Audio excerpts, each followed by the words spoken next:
Apocalypse के आने से पहले मैं तुम्हें 3 ऑप्शंस देने वाला हूं। तुम कौन सा चुनोगे? पहला, अनलिमिटेड खाना, ड्रिंक्स और लिकर समेत। दूसरा, एक गोल्डन डेजर्ट ईगल जिसमें इन्फिनिट बुलेट्स हों। तीसरा, एक ऐसा हेयर स्प्रे वाला बॉक्स जो खाली होते ही आसमान में रॉकेट की तरह उड़ जाए। मुझे पहले से पता था कि असली अपोकैलिप्स सिर्फ 5 घंटे दूर है। ह्यूमैनिटी का सर्वाइवल एनवायरनमेंट धीरे धीरे बर्बाद होता जाएगा, ज़ॉम्बी वायरस फट पड़ेगा और दुनिया का ऑर्डर ऑफ रूल्स धीरे धीरे टूट जाएंगे।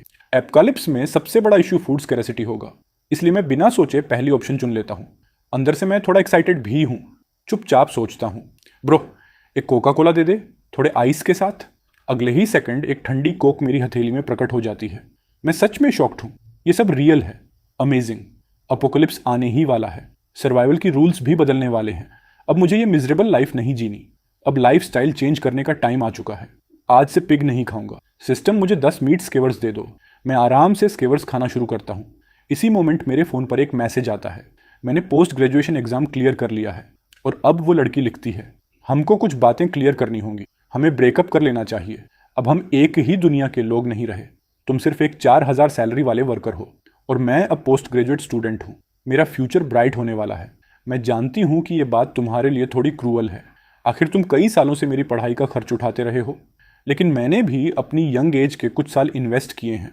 अब हम बराबर हैं। आगे से कांटेक्ट में मत रहना। बस। मैसेज पढ़कर दिल में हल्की सी चुभन होती है, लेकिन अगले ही पल मेरे होंठों पर एक हल्की सी ठंडी मुस्कान आ जाती है। Ex girlfriend. तुम पछताओगी। तभी सिस्टम फिर से आवाज़ करता है। होस्ट की सर्वाइवल नीड्स को इंश्योर करने के लिए सिस्टम रोज रात 12 बजे हजारों रिवॉर्ड्स में से एक रिवॉर्ड सेलेक्ट करने का मौका देगा। Weapons, gear, materials, energy, body upgrade, जो चाहे चुन लो। मैं नए एपोकलिप्स की पॉसिबिलिटीज़ के बारे में एक्साइटेड हो जाता हूँ। पहले की दुनिया में मैं बस एक साधारण इंसान था, लेकिन अब आने वाली दुनिया में मैं अपना पूरा गेम बदल दूंगा। ये सोचकर मैं अपनी इलेक्ट्रिक बाइक पर हैप्पीली अपने रेंटेड रूम की ओर निकल पड़ता हूँ। लिफ्ट का इंतजार करते करते मुझे पड़ोसन की आवाज़ सुनाई देती है, ओए वर्कर, दूर हटो, पसीने की बदबू आ रही है। मैं उधर देखता हूँ। मेरी पड़ोसन सैन बनुए, बैंक की जॉब वाली, अपनी नाक पकड़कर मुझे घूर रही है। मैं 301 में रहता हूँ और वह अपने नए नवेले पति वंग सेन के साथ 302 में। 1 महीने पहले मैंने उसे व्हाइट वेडिंग ड्रेस में देखा था और सच कहूँ वो लड़की अपीयरेंस और फिगर दोनों में ईजिली 90/100 थी। मेरी एक्स से तो 100 गुना ज़्यादा अट्रैक्टिव। ऐसा टाइप जिसे देखकर किसी का भी माइंड थोड़ा सा नोटी हो जाए। मैं उसे देखता हूँ और मेरे होंठों पर फिर वही हल्की रहस्यमयी मुस्कान आ जाती है। सैन बान्यू चिढ़ जाती है, क्या घूर रहे हो? पूरे दिन काम करके थक जाती हूँ और ऊपर से तुम्हारे जैसे लूजर से सामना हो जाए तो दिन खराब हो जाता है। उसका हस्बैंड एक कॉर्पोरेट कंपनी में हाई एग्जीक्यूटिव है। दोनों अपने आप को सोसाइटी की एलीट समझते हैं और हम जैसे लोगों को दिल से नीचा समझते हैं। लिफ्ट आती है। मैं अंदर चला जाता हूँ। सैन बान्यू क्लियरली डिसाइड करती है कि वो अगली लिफ्ट लेगी, लेकिन दरवाज़ा बंद होने से पहले मैं धीरे से बोल देता हूँ, बाय द वे, अगर रात में भूख लगे तो मेरे पास आ जाना। दरवाज़ा बंद। सैन बनुए शॉक हो जाती है। उसके चेहरे पर इंस्टेंट गुस्सा आ जाता है। मुझे क्यों समझा तुमने? क्या मैं तुमसे खाना मांगने आऊँगी? पागल हो क्या? मैं कमरे में पहुँचता हूँ। वार्डरोब खोलकर सारा विंटर स्टफ निकालता हूँ, क्योंकि बहुत जल्द एक्सट्रीम कोल्ड अपोकैलिप्स आने वाला है। तभी अचानक दरवाज़ा ज़ोर ज़ोर से पीटा जाता है। बाहर से सैन बान्यू की आवाज़, ओ ये लूज़र, बाहर निकल। अभी एक्सप्लेन करो आपने वो बात क्यों कही थी। छुप मत जाना, पता है अंदर ही हो। इसी आवाज़ में उसका हस्बैंड भी बाहर आता है। क्या हुआ सावे? इस लूज़र के दरवाजे पर क्यों चिल्ला रही हो? हस्बैंड, ये लूज़र मेरा हरासमेंट कर रहा है। इसे मैं चैन से रहने नहीं दूंगी। उसका पति गुस्से में मेरी तरफ देखता है, लेकिन जैसे ही मेरी ठंडी और स्टेडी नज़र से उसकी नज़र टकराती है, उसका गुरूर गायब हो जाता है। बॉडी से वो काफ़ी कमज़ोर दिखता है और मैं तो सालों से हैवी मजदूरी करता आया हूँ। अगर फाइट शुरू हो जाए रिजल्ट ऑब्वियस है। वो तुरंत एटीट्यूड बदलकर मुस्कुराते हुए बोलता है, अरे भाई आ गए, ज़रूर थक गए होंगे, आराम कर लो। दोनों जल्दी से पीछे हटते हुए बात करते हैं। तुम भाग क्यों रहे थे? नहीं, मैं डरा नहीं हूँ। हम एलीट लोग हैं और वो एक सोशल ड्रॉप आउट होगा, जेलस है हमसे। लकी लोग हमेशा थोड़ी रियायत दे देते हैं। चलो छोड़ दो। मैं घर के अंदर आता हूँ, सारी विंडोज़ डोर्स बंद करता हूँ, अपनी सारी बचत निकालकर फाइनल तैयारी करता हूँ। रात होते होते गर्म हवा में ठंडी लहर फैलने लगती है और आसमान से धीरे धीरे काले धुएं जैसी ब्लैक स्नो गिरने लगती है। इसके बाद बर्फ ऐसे गिरने लगी जैसे किसी ने इसे आज़ाद कर दिया हो। सिर्फ आधे घंटे में ही हालात बिगड़ गए। टेम्परेचर सीधा 30 डिग्री से 0 डिग्री पर आ गिरा और अभी भी नीचे जा रहा था। मैं थोड़ा एक्साइटेड था क्योंकि रात के 12 बज चुके थे और आज की लॉगिन रिवॉर्ड ये थी। पहला, 10,000 सेट स्पेशल मटेरियल से बनी विंटर जैकेट जो -100 डिग्री तक के एक्सट्रीम कोल्ड को रोक सके। दूसरा, वायरलेस बैटरी पैक, मार्केट के हर इलेक्ट्रॉनिक डिवाइस की बैटरी इसमें शामिल। तीसरा, एक यू डिस्क जिसमें सारी ब्लू कोर मूवीज और शॉर्ट्स थे। चौथा, ऐसे सन क्रिस्टल्स जिन्हें खाओ तो जेनेटिक लेवल पर एडिक्ट हो जाओ। मैंने सोचा और पहला ऑप्शन चुन लिया। टेम्परेचर बहुत फास्ट गिर रहा है, फिलहाल सबसे जरूरी चीज है गर्म रहना। वैसे सिस्टम मजाक कर रहा है क्या? 2 दिन से चौथा ऑप्शन इतना वियर्ड क्यों दे रहा है? जैसे ही मैंने पहला ऑप्शन चुना, बस एक थॉट आया और काली मोटी विंटर जैकेट मेरे हाथ में प्रकट हो गई। मटेरियल कुछ अलग ही था, पहनते ही फील हुआ, भाई ये तो सिल्क जैसी स्मूथ और कैश्मीर जैसी सॉफ्ट है। पहनते ही मेरा चेहरा चमक उठा। ये जैकेट सिर्फ ठंड नहीं रोकती, ये खुद गर्मी भी जनरेट करती है। हाथ पैर चेहरा जितना एक्सपोज स्किन है, कहीं भी ठंड नहीं लग रही। ऐसा लग रहा जैसे बाहर विंटर चल रहा हो और मेरे आसपास सिर्फ स्प्रिंग। फूड और वार्मथ का टेंशन पूरा खत्म। मैं आराम से खिड़की के पास बैठ गया और चांदी सी बर्फ को पूरे शहर को ढकते हुए देखता रहा। अचानक नीचे से एक जोरदार चीख सुनाई दी। मैंने थोड़ा अनमने मन से नीचे देखा, लेकिन जैसे ही देखा मेरी सांस अटक गई। एक लड़के के चेहरे पर अचानक दरारें पड़ने लगीं। एक्सपोज स्किन पूरी तरह क्रैक से भर गई। आसपास के लोग डरकर पीछे हट गए, पर आधे मिनट में ही वो लड़का आंखें फाड़कर जमीन पर गिर पड़ा और वहीं ठंड में जमकर मर गया। लोग चीखते हुए भागने लगे, लेकिन वो अकेला केस नहीं था। थोड़ी ही देर में कई लोगों के शरीर पर ऐसी ही दरारें दिखने लगीं। पूरा सोसाइटी क्योस में बदल गया। मैं ध्यान से ऑब्जर्व करने लगा। ये सब थोड़ी देर पहले बाहर बर्फ में खेल रहे थे। इसका मतलब ये बर्फ टॉक्सिक है। जिसकी स्किन पर ये टॉक्सिक ब्लड पड़ी, 5 मिनट में क्रैक्स और 30 सेकंड में डेथ। ये जहर कंटेजियस है या नहीं पता नहीं। मेरी सांस तेज हो गई। ये सच में बहुत डेंजरस है। कुछ ही देर में नीचे 10 से ज्यादा लोग मर चुके थे। मैंने फोन निकाला और न्यूज देखी। Toxic snow confirmed. ये हेडलाइन टॉप ट्रेंड्स में थी। हमारी सोसाइटी के ओनर ग्रुप में भी हाहाकार मच गया। किसी के पास मेडिसिन है? बच्चे को बचा लो। पानी, मिनरल वाटर, स्नैक्स चाहिए, मैं डबल प्राइस दूंगा। बाहर हालात बहुत खराब हैं, कोई हेल्प करो। समझदार लोग जान चुके थे कि ये कोई छोटा डिजास्टर नहीं है। सिर्फ 1 घंटे में बर्फ आधा मीटर ऊंची हो चुकी थी और रुकने का नाम नहीं ले रही थी। मैंने दरवाजे खिड़कियां चेक की ताकि जरा सी भी बर्फ अंदर ना आए और फिर आराम से सो गया। अगली सुबह 8 बजे उठा, खिड़की के पास गया और देखा तो मेरा मुंह खुला रह गया। कल जो बॉडीज दिख रही थीं, वो सब अब बर्फ के नीचे दब चुकी थीं। बर्फ की ऊंचाई अब पहली मंजिल को पार कर चुकी थी। टेम्परेचर गिरकर -30 डिग्री सेल्सियस हो चुका था। सौभाग्य से अभी स्नोफॉल रुकी हुई थी। जैसा सोचा था, पानी, बिजली, गैस सब बंद। ये टॉक्सिक स्नो अपने आप में खतरा थी, ऊपर से अब बिजली भी नहीं। इतने लो टेम्परेचर में लोग कैसे सर्वाइव करेंगे? मुझे कोई टेंशन नहीं थी। मैं घर में बैठकर हॉटपॉट खा रहा था, हॉट ड्रिंक पी रहा था और ग्रुप चैट की हालत देख रहा था। पूरी रात पैनिक के बाद लोग शांत पड़ चुके थे। शायद खून के जहर ने असर किया हो। अब हेल्प मैसेजेस भी कम थे और कोई हेल्प करने वाला नहीं था। पूरा दिन मैं घर से बाहर नहीं निकला। रात 12 बजे नई रिवॉर्ड आ गई। चौथा ऑप्शन हमेशा की तरह वियर्ड था। दिल तो गोल्डन डेजर्ट ईगल पर आ गया, पर आखिर में मैंने दूसरा ऑप्शन चुन लिया। लगता है रिवॉर्ड्स रिपीट हो सकती हैं, तो घबराने की जरूरत नहीं। अगली बार गन फिर आई तो सिलेक्ट कर लूंगा। जैसे ही मैंने स्ट्रेंथ अपग्रेड ली, मुझे फील हुआ एक दमदार पावर बॉडी में उठी। मैंने सामने की वुडन स्टोन डाइनिंग टेबल पर मुक्का मारा और उसका कोना टूटकर बिखर गया। 0 pain, 0 damage, pure brute strength. अगले 3 दिन मैं घर में ही रहा। हैवी स्नोफॉल आती जाती रही। बर्फ ऑलमोस्ट मेरे बेड की हाइट तक जमा चुकी थी। मुझे फ्रेशली रोस्टेड गोल्डन चिकन भी रिवॉर्ड में मिला और एक टैलेंट एबिलिटी भी, every shot hits the target. तीसरी रिवॉर्ड में मैंने कांस्टेंट टेम्परेचर ओवन लिया। ये डिवाइस लोटस जैसा है, साइज में बस हथेली भर। इसे हल्की नीली रोशनी निकलती है। न बैटरी चाहिए न फ्यूल, एनर्जी इन्फिनिट। इसका इफेक्ट जहां रख दो वहां 3 मीटर रेडियस तक टेम्परेचर हमेशा 26 डिग्री सेल्सियस रहेगा। पर वॉलस के पार काम नहीं करता, लेकिन मेरे पास तो 10,000 हैं।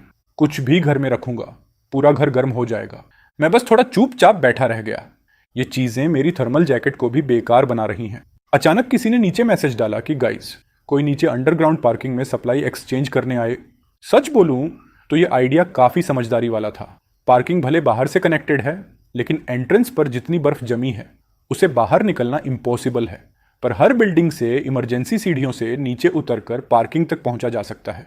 पूरे दिन घर में कैद रहना भी ठीक नहीं, तो मैंने सोचा थोड़ा घूम कर देखता हूँ। अंडरग्राउंड पार्किंग में पहुंचते ही देखा पूरा एरिया भीड़ से भरा हुआ है। मैंने अंदाज़ा लगाया। पूरे रेजिडेंशियल कॉम्प्लेक्स में करीब 14 बिल्डिंग हैं, यानी करीब 2700 लोग, लेकिन यहाँ मुश्किल से 600 लोग मौजूद थे। मतलब सिर्फ 5 दिनों में इतनी बड़ी आबादी न जाने कहाँ गायब हो गई। मुझे नहीं लगता कि सब मर गए होंगे। बर्फ रात में शुरू हुई थी, ज़्यादातर लोग उसके कांटेक्ट में आए ही नहीं। शायद कई फैमिलीज के पास अभी भी खाना पीना स्टॉक में है और उन्हें ट्रेडिंग की ज़रूरत नहीं। कहीं पानी के बदले 30,000 mAh की पावर बैंक, कहीं सिगरेट के बदले इंस्टेंट नूडल्स। मैंने चारों ओर स्कैन किया। सबको सिर्फ 2 चीज़ें चाहिए, खाना और पानी। थोड़े लोग दवाइयाँ मांग रहे थे क्योंकि टेम्परेचर इतनी तेज़ी से गिरा है कि आधे लोग ठंड और फ्लू से बेहाल हैं। पानी की बोतलें भी जम गई हैं, पर गर्म पानी से पिघल तो जाएंगी। तभी मेरी नज़र हैंग सेन और सेनान्यू पर पड़ी। उनके सामने सोना चांदी का ढेर लगा था। लगता है ये अपनी पूरी दहेज तक बेचने आ गई है। लेकिन यहाँ किसी को गोल्ड सिल्वर से कोई मतलब नहीं। इस दुनिया में अब मनी बराबर यूजलेस। लोग उन्हें इग्नोर कर रहे थे। सेन ने ऊपर देखा, मुझे देखा और तिरछी सी स्माइल दी।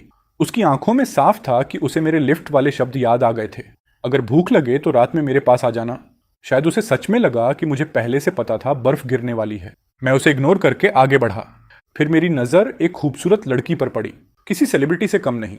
वह अकेली एक कोने में बैठी थी। उसके सामने ब्रांडेड पर्स, कॉस्मेटिक्स, लेकिन कोई पूछने वाला नहीं। लोग सिर्फ ये कह रहे थे। पहली जानकारी, खून वाली टॉक्सिन सिर्फ स्किन कांटेक्ट से फैलती है, हवा से नहीं। ये अच्छी खबर थी, वरना कोई वेंटिलेशन भी नहीं करता। दूसरी, कुछ लोग भूख से मजबूर होकर बाहर एक्सपेरिमेंट करने गए थे। रिजल्ट ये निकला कि अगर तुम छाता लेकर जाओ और खून को टच न करो तो तुम उन जगहों पर चल सकते हो जहां बर्फ कम हो। प्रॉब्लम यह है कि अभी रेजिडेंशियल एरिया में बर्फ की गहराई 3 मीटर से ज्यादा है। बाहर निकलना ऑलमोस्ट इम्पॉसिबल। कुछ लोग घर के टूल्स से अपने व्हीकल मॉडिफाई करके बाहर निकलने की बात कर रहे थे। Honestly pure nonsense. इतनी बर्फ में जेसीबी भी फंस जाए, वहां कार क्या करेगी। तीसरी खबर, जिन लोगों को खून की टॉक्सिन लगी है उनकी प्यूपल्स पूरी सफेद हो रही हैं। उनके फ्रोजन चेहरे इतने डरावने लगते हैं कि बस। मैंने सोचा ये वाकई फ्यूचर जॉम्बीज बन सकते हैं, और अगर मौसम गर्म हुआ तो बॉडीज डिफ्रॉस्ट होंगी। फिर इसलिए मैंने मन में ठान लिया, आगे से कोई भी स्ट्रेंथ बूस्ट वाला विकल्प आया बस वही चुनूंगा। जितनी ताकत उतनी सर्वाइवल चांस। तभी वही लड़की लिनस्यू मेरे पास आई। ग्वापो, ये ब्रांडेड बैग्स हैं, हजारों डॉलर के। थोड़ा खाना दे दो ना इनके बदले। मैंने कहा, इन चीजों की यहां कोई वैल्यू नहीं, कुछ प्रैक्टिकल ला सकती हो। उसका चेहरा गिर गया। उसे खुद भी पता था कि ब्रांडेड पर्स अब शो पीस हैं। सब लोग टमाटर की तरह लिपटे बैठे हैं। किसे फैशन की पड़ी है। वह अकेली रहती है, उसके पास कोई प्रोटेक्टर नहीं। उसका असली वैल्यू एसेट सिर्फ वही खुद थी, लेकिन वो भी इतनी जल्दी सरेंडर नहीं करना चाहती थी। वह फिर बोली, ग्वापो। उसने जेब से एक काली प्लास्टिक बैग निकाली। मैंने खोला और सच में स्पीचलेस हो गया। अंदर भरे थे लंबे छोटे सिल्क, नेट, हर तरह के महिलाओं के स्टॉकिंग्स, और वो भी यूज किए हुए। और वो मुझे गुआपो बुलाकर समझ रही थी कि मैं कोई लूजर हूं जो ये चीजें लेकर खुश हो जाऊंगा। वह झुककर बोली, यूज्ड हैं, वॉश भी नहीं किए, समझदार हो ना। मैंने बैग वापस पकड़ा दिया। मुझे फालतू एक्सचेंज की जरूरत नहीं थी। मैं तो बड़े शिकार के लिए फिशिंग लाइन फेंक रहा था। मैंने जेब से एक ब्रेड बाहर निकाली और उसके सामने कहा, अगर सच में खाना है तो मेरे घर आ जाओ। हम दोनों एडल्ट हैं। समझ रही हो मैं क्या कह रहा हूं। वह वहीं खड़ी दांत भींचती रह गई। प्री अपोकैलिप्स वर्ल्ड में वह मेरे जैसे बंदे को घूरना भी पसंद न करती, पर अब उसके पास कोई और चारा नहीं। मेरे पास खाना था। मैं आगे बढ़ गया। करीब 2 मिनट घूमने के बाद अचानक इमरजेंसी एग्जिट का दरवाजा धड़ाम से खुला और वहां से 3 पहाड़ जैसे आदमी बाहर भागे। हर किसी के हाथ में किचन वाले बड़े चाकू। सान ब्याओ, जो इस पूरे गैंग का लीडर था, उसके चेहरे पर इतनी मोटी मोटी परतें थीं कि एक नज़र में ही लगता था कि यह बंदा हार्डकोर क्रिमिनल है। भाइयों, छीन लो। बोलते ही वो सबसे आगे दौड़ पड़ा और सबसे पास वाले स्टॉल पर टूट पड़ा। उस स्टॉल की मालकिन करीब 70 साल की बूढ़ी औरत थी। उसके पास सिर्फ एक डिब्बा था, बुजुर्गों वाला मिल्क पाउडर। यही उसकी आखिरी उम्मीद थी खाने के बदले में कुछ पाने की। लेकिन सन ब्याओ ने बिना सोचे समझे वो डिब्बा छीन लिया। बूढ़ी ने उसका हाथ पकड़कर अपनी चीज वापस लेने की कोशिश की, लेकिन सन ब्याओ की आंखों में ठंडापन चमका। उसने किचन वाला चाकू उठाया और बिना किसी दया के वार कर दिया। बूढ़ी वहीं धड़ाम से गिर पड़ी, बिल्कुल बेबस। ये आदमी लोगों को मार रहा है। किसी ने चिल्लाया और पल भर में सब लोग जान बचाने के लिए भागने लगे। मैं जरा भी नहीं डरा। आखिर मैं रोज चेक इन करके रिवॉर्ड्स लेता हूँ, और पिछले 2 दिन से मैंने फिजिकल स्ट्रेंथनिंग चुना हुआ है। ये तीनों लौंडे मेरे सामने कुछ नहीं है, लेकिन फिर भी मैं किसी और की लड़ाई में दखल देने नहीं वाला था। भीड़ के साथ साथ मैं भी डिस्को वाली तरफ धीरे धीरे चल ही रहा था कि तभी लगा कई दिनों बाद आखिरकार ऑर्डर टूट चुका है। जब बात सर्वाइवल पर आती है ना, तो इंसानियत का हर चमकता टुकड़ा मिट्टी में मिल जाता है। और आज की ये लूट, ये तो बस शुरुआत है केओस की। काय देख रहे हो? For me, snatch everything, move. Sun Biao की दहाड़ पर उसके 2 चमचे भी खून खराबे पर उतर आए। ये देखकर लिन्यू घबराकर अपनी बिल्डिंग की तरफ भागी। जमीन पर पड़ा उसका ब्रांडेड बैग भी उठाने का टाइम नहीं मिला, और वो ये तक नहीं देख पाई कि उसकी आईडी कार्ड भी गिर चुकी है। हंग सैनवे को घसीट कर भाग रहा था। पूरी भीड़ भगदड़ में थी। ये ओवरलव्ड कपल भी जल्द ही गिर पड़ा।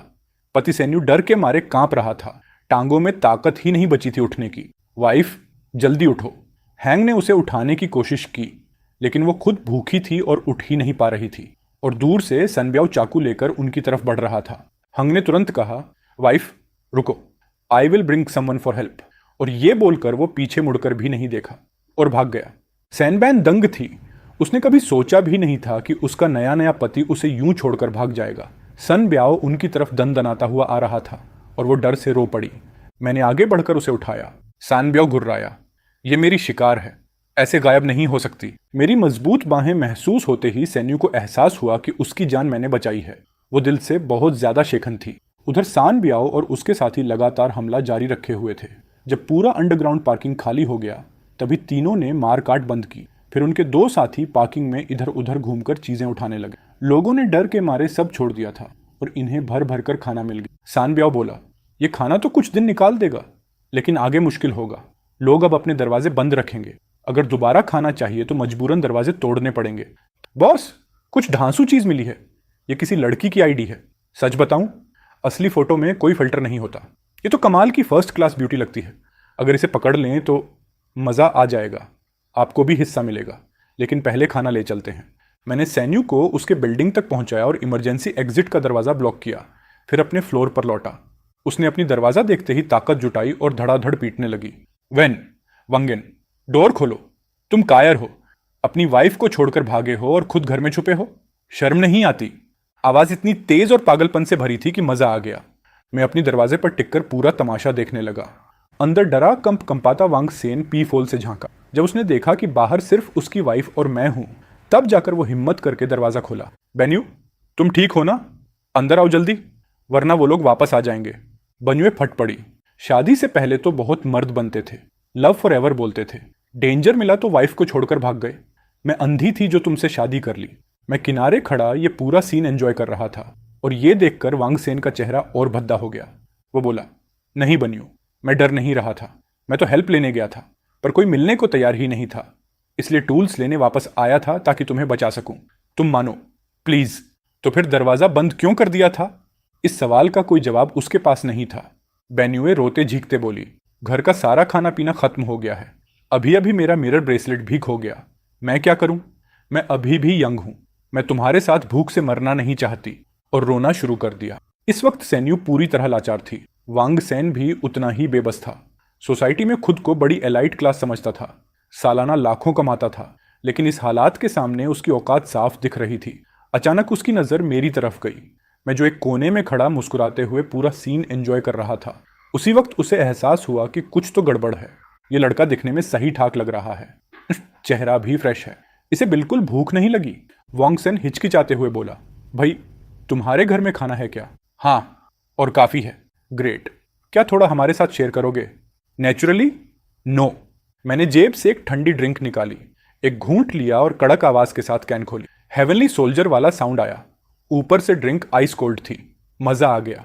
वांग सेन और उसकी बीवी की आंखें गुस्से से बाहर आने वाली थीं। उन्हें देखकर मैं अंदर ही अंदर हंसा।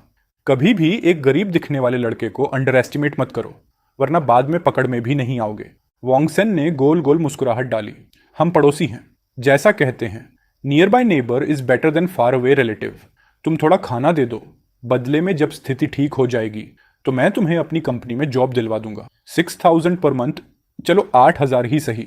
मैं हंस पड़ा। ये आदमी अभी भी प्री एपोकलिप्स माइंडसेट में जी रहा है। मैंने एक क्रिस्पी फ्राइड चिकन का बड़ा सा पीस निकाला और खाना शुरू किया। वांग सेन और उसकी बीवी की आंखें उसी चिकन पर टिकी रह गईं।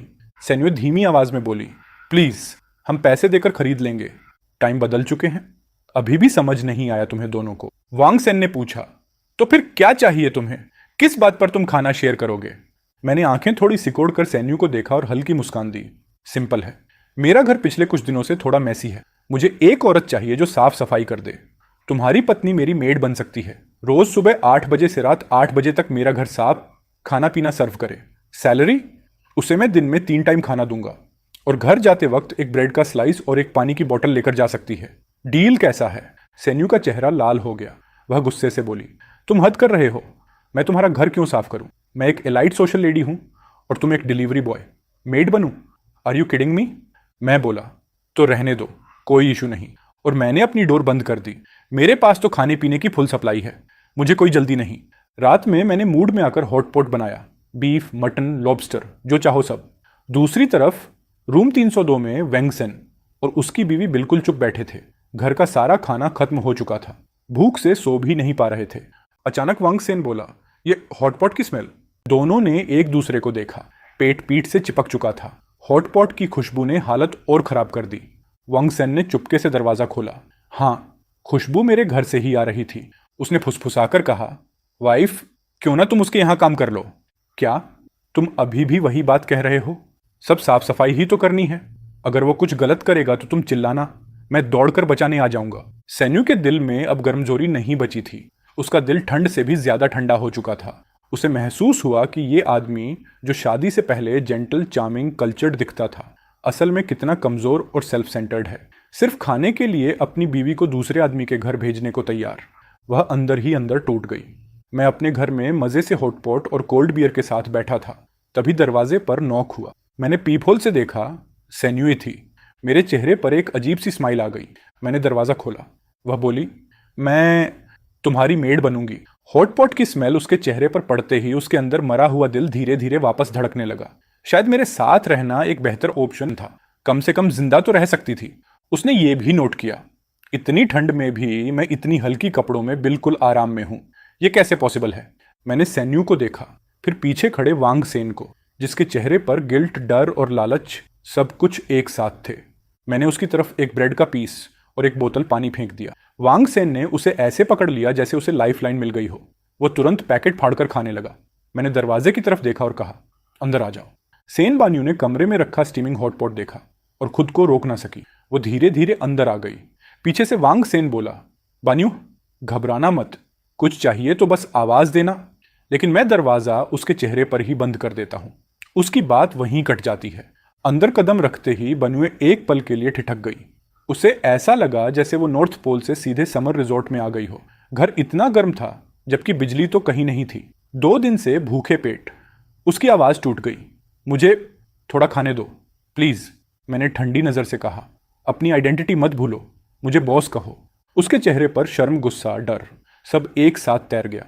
लेकिन भूख इंसान की ईगो पिघला देती है। उसकी आवाज बहुत धीमी थी, जी बॉस। मैंने A4 पेपर का एक पन्ना निकाला और उसकी तरफ फेंक दिया। ये हैं काम के रूल्स, ठीक से फॉलो करना। उसने पेपर उठाया और पढ़ते ही उसकी आंखें फैल गईं।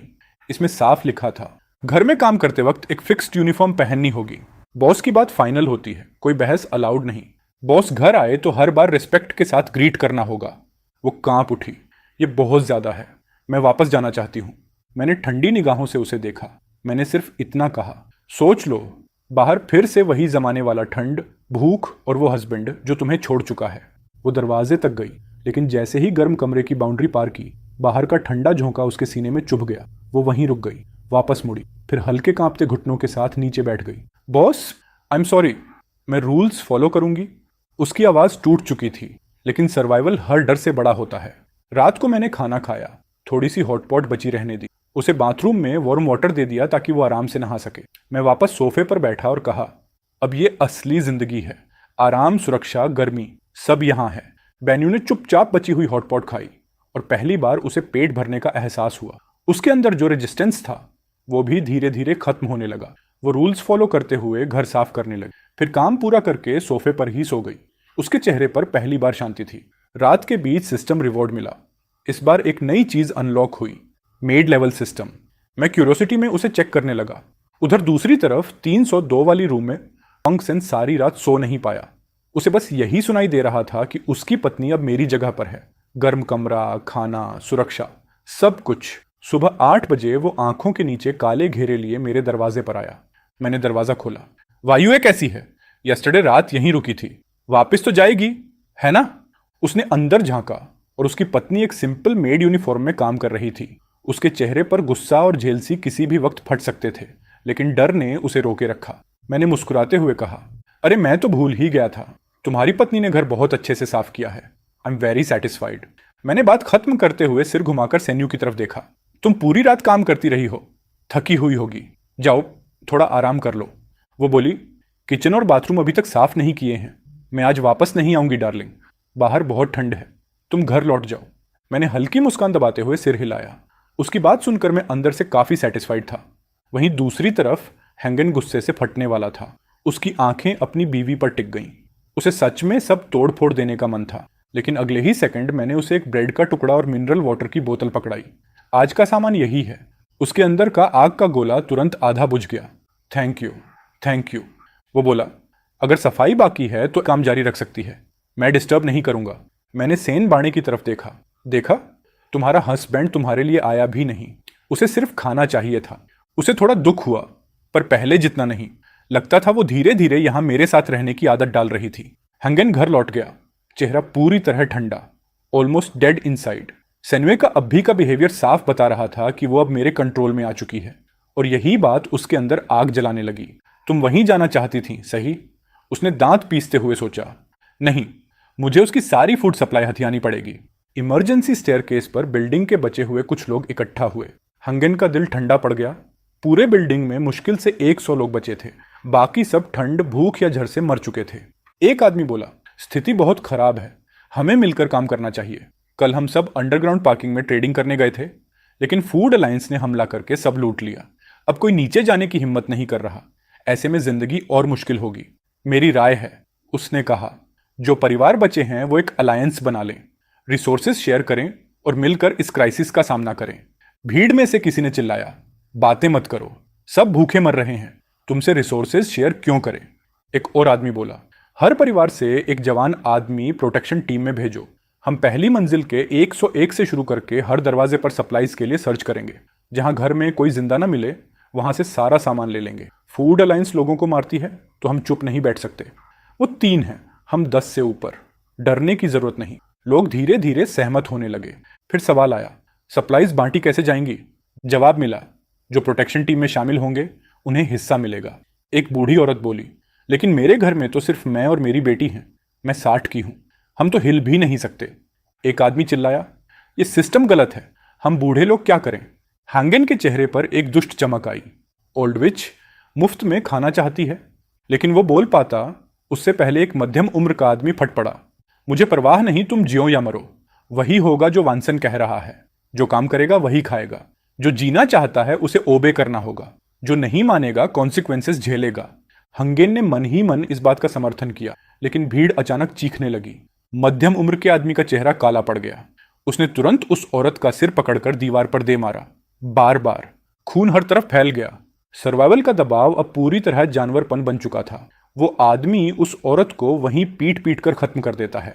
ये देखकर बाकी सब भी डर के मारे जम जाते हैं। करीब दर्जन भर मर्द एक दूसरे को ऐसे देखते हैं जैसे किसी इनविजिबल लॉक को खोल दिया गया हो।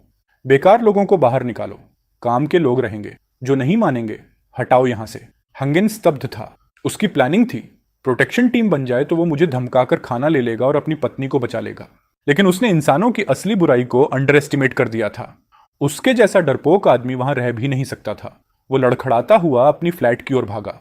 घर लौटकर सैन्यू ने पूछा, मालिक, बाहर लड़ाई हो रही है, क्या हुआ? मैंने ठंडे सुर में कहा, मुझे फर्क नहीं पड़ता, जो करना है करो, बाकी चीजों के बारे में सोचने की जरूरत नहीं। कॉम्प्लेक्स के हर ब्लॉक में इसी तरह की साफ सफाई या कहीं खून खराबा शुरू हो चुका था। हर जगह मर्द एकजुट होकर डोर टू डोर खाने की तलाश में निकल पड़े थे। बिल्डिंग 3 के रूम 403 में रहती थी लिंगसू, एक अकेली रहने वाली लाइव स्ट्रीमर। उसने ढेरों स्नैक्स जमा किए थे, इसलिए अब तक बची हुई थी। लेकिन अपोक्लिप्स किसी का इंतजार नहीं करता। 20 मर्दों का एक छोटा गैंग उसके दरवाजे पर दस्तक दे रहा था, और इसके बाद क्या होगा ये तो साफ दिख रहा था। पीप होल से लिंगवे ने साफ देख लिया कि 401 की डोर तोड़ दी गई है। बगल से आने वाली चीखें उसे अंदर तक हिला देती हैं। उसका पूरा शरीर डर से कांपने लगता है। लिंगवे जानती है कि वो उस औरत से भी ज्यादा ब्यूटीफुल है, और अगर ये लोग उसे देख लें तो हाल और भी बुरा हो सकता। अचानक उसे वो आदमी याद आता है जिससे वो कल अंडरग्राउंड पार्किंग में मिली थी। उसने कहा था कि वो ब्लॉक 301 में रहता है। उसे किसी भी तरह उससे हेल्प लेनी ही होगी। बाहर पूरा माहौल केओस में बदल चुका है। जल्दी ही उसकी डोर पर भी नॉक होने वाला है। वो भागकर बैल्कनी पर आती है। आज बर्फ नहीं गिर रही थी। ये उसके लिए राहत की बात थी। वो विंडो की जमी हुई बर्फ हटाती है, शीशा खोलती है और बाहर झांक। ब्लॉक 3 और जिस बिल्डिंग में मैं था उनके बीच हार्डली 20 मीटर का गैप था। विंडो से बालकनी साफ दिखाई दे रहा था। वो बिना सोचे समझे घर की सारी बॉटल्स और कैंस नीचे फेंकने लगती है। उसका प्लान था कि किसी तरह मेरा ध्यान अट्रैक्ट हो जाए, पर उसकी एम बहुत खराब थी। कई बार फेंकने के बाद भी एक बार भी हिट नहीं हुआ। एंग्जाइटी बढ़ती जा रही थी। आखिरकार स्किन केयर वाली एक बॉटल मेरे विंडो के पास जाकर टकराई। ग्लास नहीं टूटा, लेकिन जोर का थड हुआ। मैं जो सेनबनुए को मेड की ट्रेनिंग दे रहा था बैल्कनी पर आया और नीचे देखा। वहां लिंग हाथ हिलाते हुए खड़ी थी, डर से ऑलमोस्ट रोते हुए। प्लीज सेव मी, ये लोग अंदर घुसने वाले हैं। उधर 401 में बैठे आदमी को भी महिला की आवाज सुनाई देती है। सोफा पर बैठा बल्कि आदमी, जिसका नाम जेंड दाहुन था, जो ब्लॉक 3 का सेल्फ डिक्लेयर्ड लीडर था, तुरंत उठता है। सिगरेट मुंह में दबाए हुए वो आवाज की दिशा में देखता है। बॉस, ये आवाज 403 से आई है। वहां एक औरत रहती है। दाहुन हाथ हिलाकर अपने लोगों को 403 की तरफ ले जाता है। कुछ ही देर में दरवाजे पर जोर जोर से पाउंडिंग शुरू हो जाता है। लिंगी और डर जाती है और बैल्कनी से मेरी तरफ चिल्लाती है, please save me, they're coming, I will do anything. मैं आर्म्स फोल्ड करके हंसी दबाते हुए कहता हूं, सेव तुम्हें कर दूं, लेकिन तुम्हें पता है उसकी कीमत क्या होगी। लिंगे की आंखें भर आती हैं। कांपती आवाज में बोलती है, बस मुझे बचा लो, मैं तुम्हारी गर्लफ्रेंड बन जाऊंगी। मैं हल्के से सिर हिलाता हूं, गर्लफ्रेंड की जरूरत नहीं है।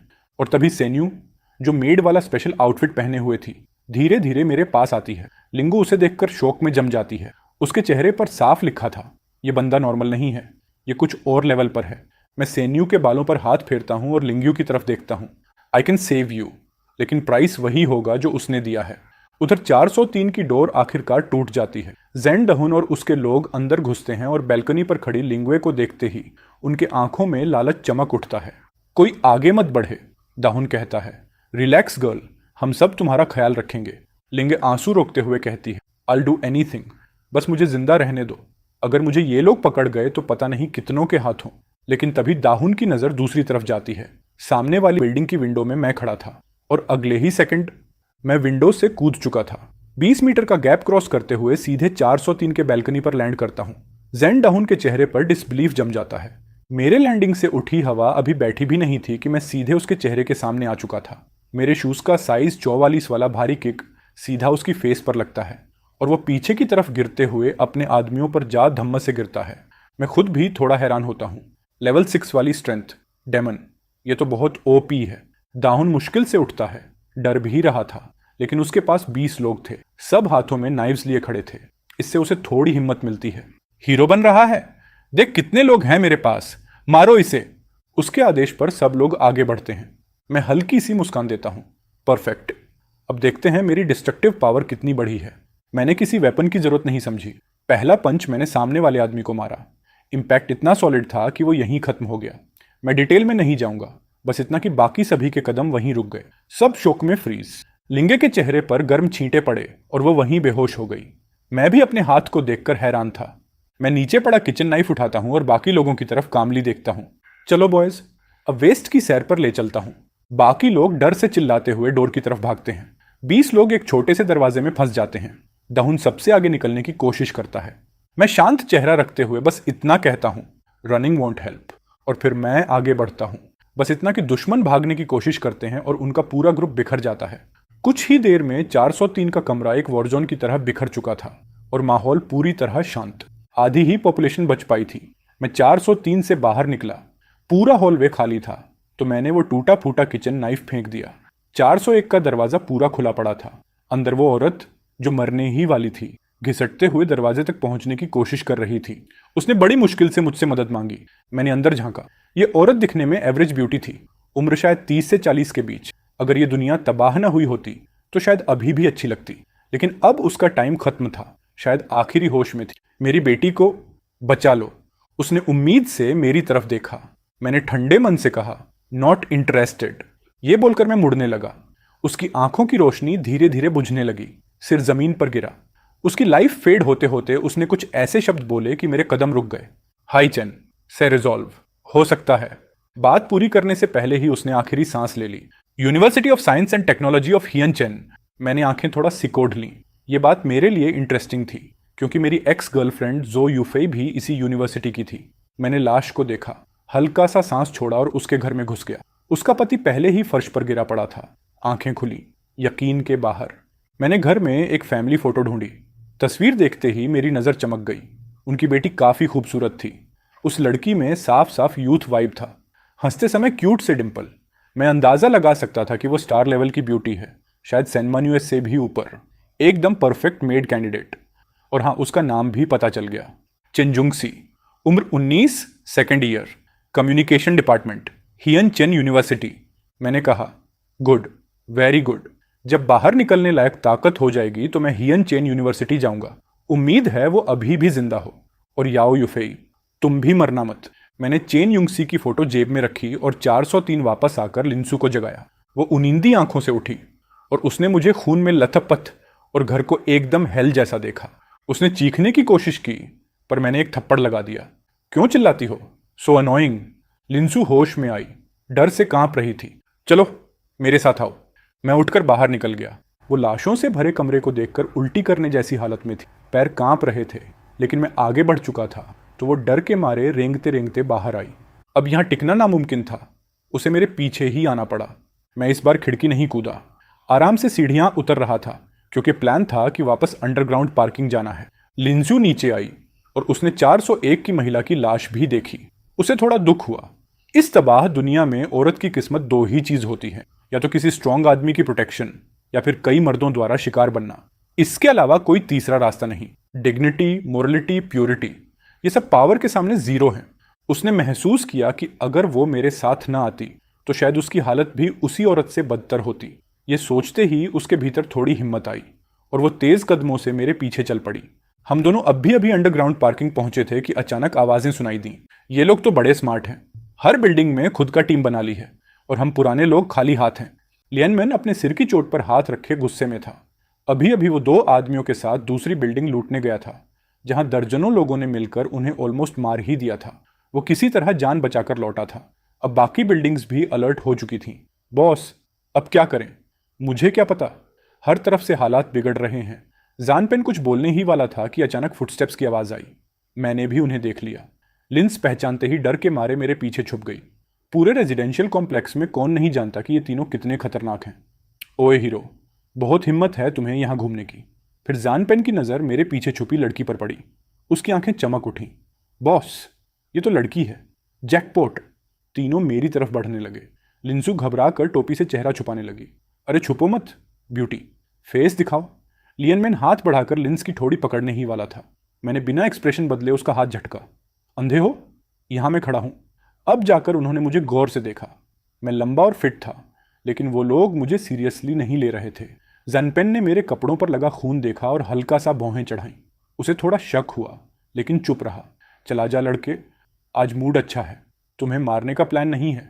लड़की को हमें दे दो, तुम्हारी जान बच जाएगी। मैंने राहत की सांस ली। मुझे जल्दी है।